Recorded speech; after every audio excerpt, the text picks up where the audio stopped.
विट्यात माजी आमदाराच्या घराभोवती बंगाली काळ्या जादूचा प्रकार.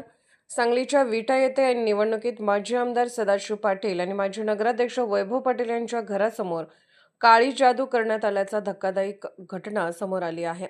या घटनेनंतर भाणामतीचे साहित्य टाकणाऱ्या एका बंगाली भोंदूबाबाला आणि एका स्थानिकाला नागरिकांनी शोधून बेदम चोप दिला आहे.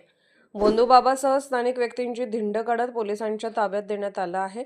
माजी आमदार सदाशिव पाटील आणि वैभव पाटील यांच्या घरासमोर दुपारच्या सुमारास दुचाकीवरून आलेल्या बंगाली भोंदूबाबासह स्थानिक व्यक्ती मेटकरी यांच्याकडून काळे जादूसाठी वापरणारे साहित्य टाकण्यात आले.